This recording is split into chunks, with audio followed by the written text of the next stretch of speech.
Hello friends, स्वागत है आप सभी का एक नए वीडियो के अंदर।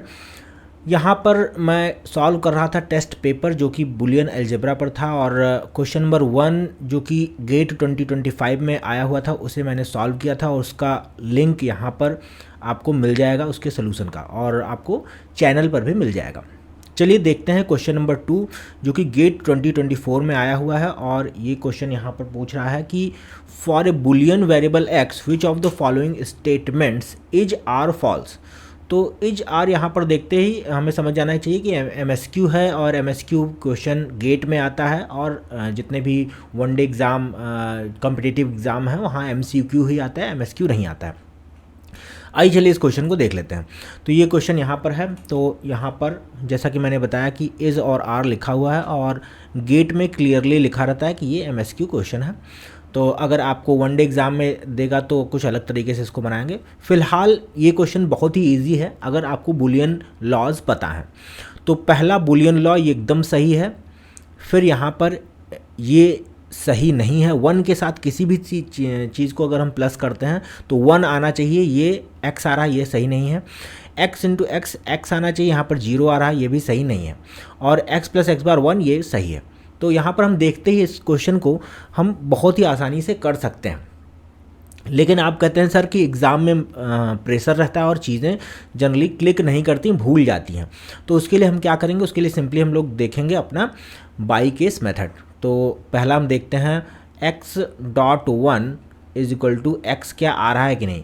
तो इसको दो केस लगाएंगे यहाँ पर, x is equal to zero और x is equal to one. x is equal to zero और x is equal to one, दो केस लगाएं। x is equal to zero करेंगे तो पूरा ही जीरो हो जाएगा, और x is equal to one करने पर ये क्या आएगा, यहाँ पर वन आएगा। आइए चलिए यहाँ पर देख लेते हैं, इसको देख लेते हैं, हमारा आर एच एस साइड देख लेते हैं। आर एच एस साइड में अगर हम x is equal to zero करते हैं और x is equal to one करते हैं तो क्या आएगा, जीरो करने पर जीरो आएगा, वन करने पर वन आएगा, मतलब ये सही है। ऑप्शन वन पूरी तरह से सही है, ऑप्शन ए पूरी तरह से सही है। ऑप्शन बी देखते हैं, ऑप्शन बी क्या कर रहा है, x plus one is equal to x. तो एल एच एस साइड पहले लेते हैं और यहाँ पर x is equal to zero और x is equal to one लगाते हैं। जीरो लगाने पर वन आएगा और वन लगाने पर भी वन आ रहा है। यहाँ देखते हैं, यहाँ x is equal to zero और x is equal to one लगाते हैं, यहाँ पर जीरो आएगा, यहाँ वन आएगा, और ये यहाँ पर सही नहीं है, यहाँ पर दोनों का जीरो सही नहीं है, L H S R H S का, तो ये ऑप्शन नहीं होगा। ऑप्शन सी देखते हैं, ऑप्शन सी क्या कह रहा है, option C x dot x is equal to zero कह रहा है। तो यहाँ पर भी चलिए हम लोग वही लगाते हैं अपना, x is equal to zero और x is equal to one. तो x is equal to zero करने पर ये पूरा ही जीरो हो जाएगा, x is equal to one करने पर वन हो जाएगा, जबकि यहाँ पर फाइनल आंसर जीरो आ रहा है, इसलिए ये भी सही नहीं है, ये भी सही नहीं है। आइए ऑप्शन डी देखते हैं, ऑप्शन डी। हालांकि ऑप्शन डी तो सभी को याद होना चाहिए, बुलियन अलजेब्रा का बहुत ही, बुलियन लॉज का एक बहुत ही प्यारा रूल है जो कि जनरली यूज़ होता है। फिर भी इसको हम लोग देख लेते हैं बाई केस मेथड से, x is equal to zero और x is equal to one. तो x is equal to zero करने पर क्या होगा हमारा, ये पहला तो जीरो हो जाएगा और दूसरा आएगा वन, मतलब फाइनली आएगा हमारा वन। फिर x is equal to one करने पर हमारा वन प्लस जीरो आएगा और फाइनली आ जाएगा वन। तो दोनों ही केस में वन आ रहा है, हमारा फाइनल आउटपुट भी वन आ रहा है, तो यहाँ पर ये सही है। ठीक है, तो कहीं कोई दिक्कत नहीं है। यहाँ पर आप देख सकते हैं कि सी और बी ऑप्शन दोनों हमारा नहीं लागू होता। ठीक है, तो दोनों सही आंसर हमारा क्या हो जाएगा, बी और सी यहाँ पर सही आंसर हो जाएगा। ठीक है, तो इस तरह से हम लोग इस क्वेश्चन को कर सकते हैं। आइए अब देख लेते हैं क्वेश्चन नंबर, यहाँ पर नेक्स्ट क्वेश्चन देखते हैं जो कि गेट 2021 में आया हुआ क्वेश्चन है। Consider the following Boolean expression f is equal to this, which of the following Boolean expression is r equivalent to f bar complement of f। कौन सा यहाँ पर एक्सप्रेशन कॉम्प्लीमेंट ऑफ f के बराबर है।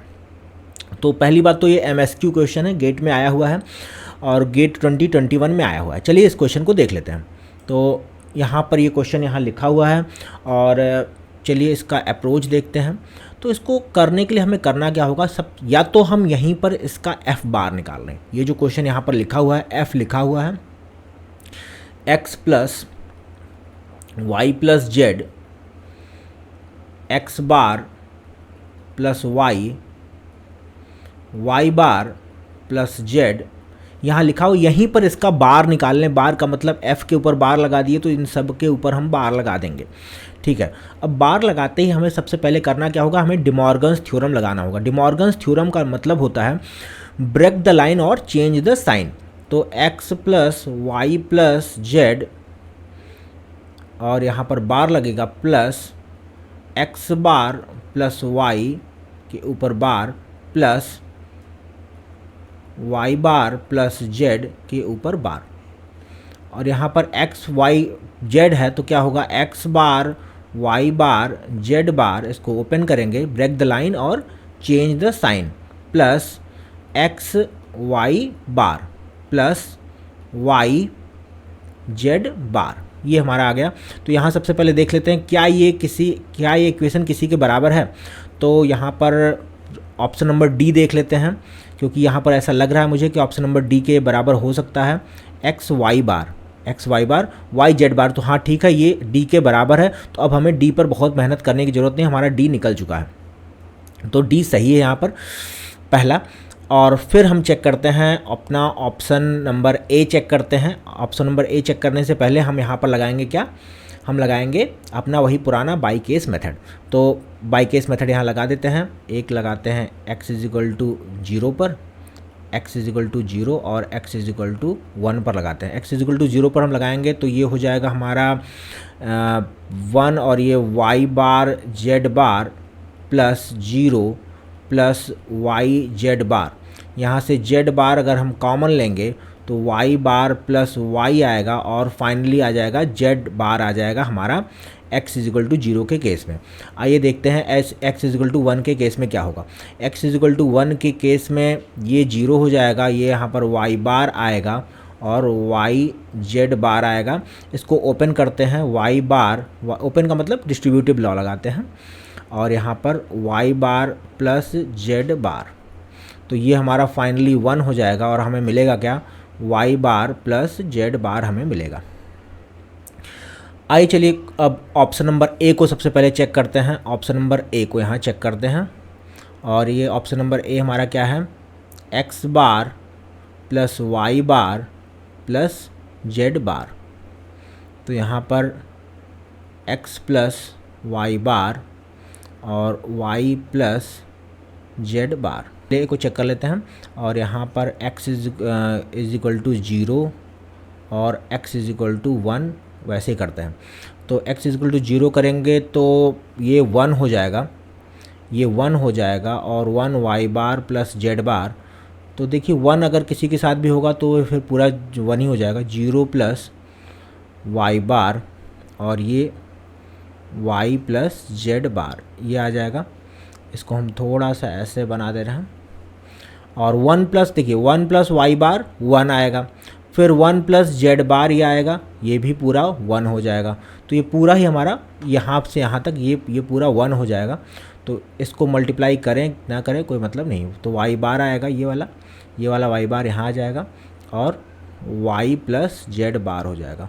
चलिए इसको मल्टीप्लाई करते हैं, वाई बार वाई प्लस वाई जेड बार। तो वाई बार वाई क्या हो जाएगा हमारा, 0 हो जाएगा, और वाई जेड बार आ जाएगा। तो वाई जेड बार हमारा x इजिकल टू 0 के केस में आएगा। यहाँ पर हमारा जो क्वेश्चन है, यहाँ पर f की वैल्यू z बार आ रही, किस केस में, यहाँ पर देखिए ध्यान से, ये दोनों आपस में बराबर नहीं हैं, ये दोनों आपस में बराबर नहीं हैं। तो हम पहले ही यहाँ पर ऑप्शन नंबर ए को इनकरेक्ट बोल करके भाग जाएंगे। हमें x इजिकल टू 1, इस ऑप्शन का अब x इजिकल टू 1 चेक करने की ज़रूरत नहीं है, हमें टाइम वेस्ट करने की ज़रूरत नहीं है।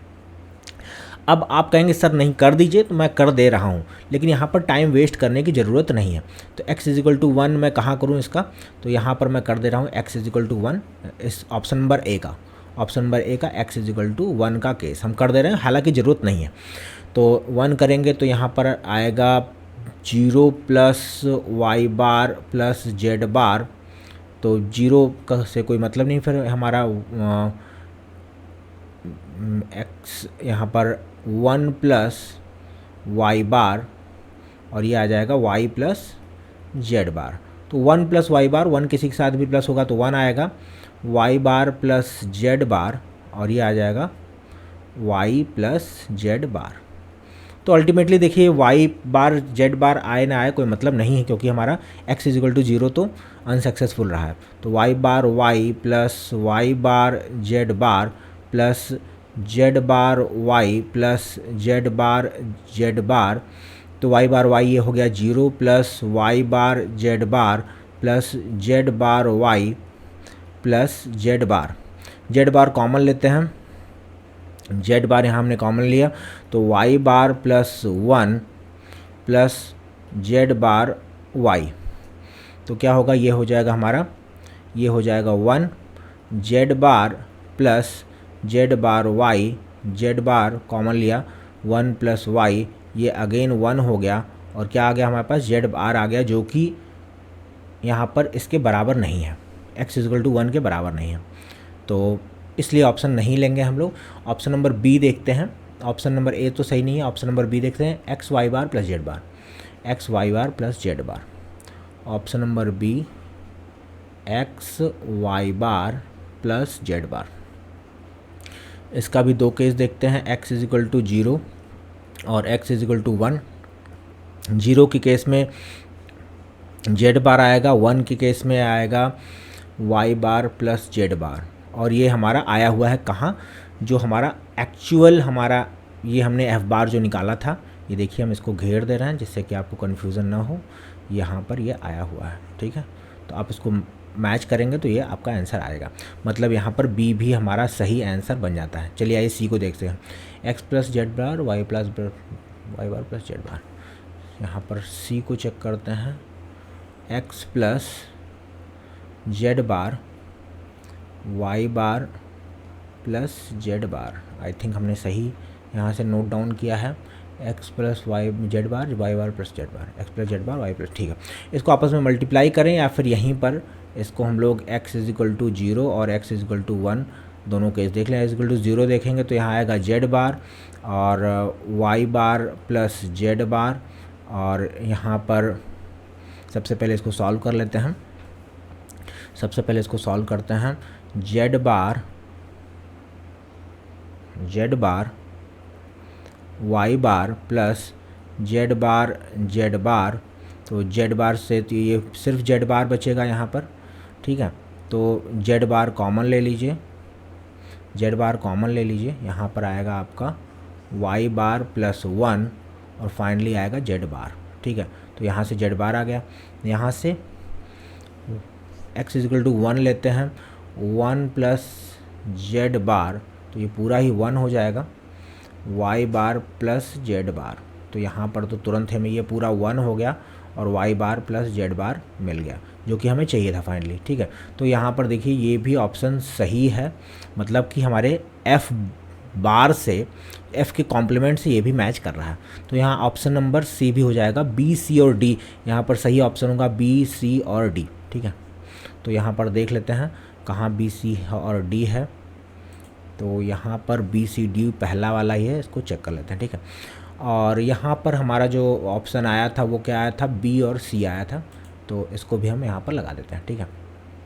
तो इस तरह से पहला क्वेश्चन यहाँ पर हो गया था, फिर ये दूसरा क्वेश्चन हो गया और ये तीसरा क्वेश्चन भी यहाँ पर हो चुका है, ठीक है। तो नेक्स्ट क्लास में जब भी हम लोग मिलेंगे तो वहाँ पर हम क्वेश्चन नंबर 4 करने का प्रयास करेंगे, ठीक है। Till then thank you for watching my videos, और ऐसे वीडियो देखते रहिए और अपने ज्ञान का वर्धन करते रहिए। धन्यवाद।